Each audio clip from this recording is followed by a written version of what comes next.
Teams looking for defensive line help in the first round will certainly have some options. Shemar Stewart of Texas A&M is an edge rusher with a good chance to hear his name called on day one. When he was playing at Monsignor Pace High School in Florida, he had an appropriate nickname. My official name is Shemar the Menace Stewart. Stewart definitely was a menace to high school offenses. He was a five-star prospect with a rare combination of power and speed. The first thing you notice, obviously, is his length. Right? He's tall, he's got long arms, so he's got great length. He plays with great leverage. If you know him and you see his work ethic, he's extremely strong for a high school student. And then the unique blend you have is his athleticism, because he's fast, he's quick. And it's hard, especially in the high school level, usually they're missing something and you got to work on that. And all he's doing is developing good traits, because there really isn't a weakness to his game other than youth and inexperience, which he just continues to develop. Now Stewart is just a few days away from realizing the NFL dream he spoke about back in 2021.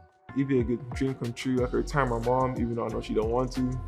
I could buy her whatever she wants. She won't let her stress no more. Growing up, we never really had much, but she do whatever she needs to do so I could get around, make sure I'm straight. I've done this before, right? I've had kids that come from poverty that you coach. They go to college and make it to the NFL and they make a name for themselves, right? And it's hard to tell a kid, hey, look, imagine what's going to happen in 3 years, because 3 years sounds like an eternity for a child. And we know it's not. 3 years is a blink of an eye.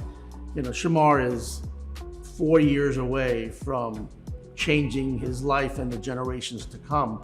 It's exciting. It's why you do what you do. It's why you get into coaching, to help kids realize their potential. Walter Nolen could also hear his name called on the draft's first day. The 6'3", 305-pound defensive tackle created a lot of havoc in the trenches for Ole Miss. He was the highest-rated defensive lineman in the 2022 high school class, and he was even ranked #1 overall for a good portion of his senior season.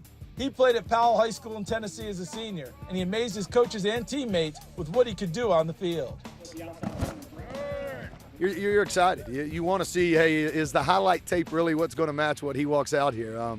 And needless to say, we haven't been disappointed. He comes to work every day. He comes out here and he bangs around. Sometimes we've got to ask him a little bit, hey, pull back a little bit on the two offensive line. Sometimes we need some of the other guys to get in on some of the action. But everything he does is trying to get himself better and trying to make the guys around him better. Yeah, I feel like I've been making huge improvements since the beginning of the season, and you can't do nothing but continue to work. But I want to be able to go into college ready, like to start as soon as I touch. And I want to be able to be one of those guys remembered for winning a certain amount of rewards from the time they was in college and after college to hopefully go to the draft.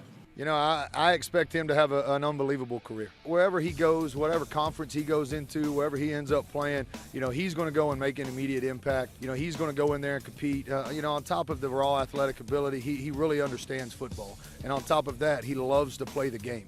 He comes out here and you see the excitement he has when the ball snapped. And so, from one play to the next, you're thinking, hey, what's going on? And then that ball snapped. And you could tell there's a pure passion for the football game.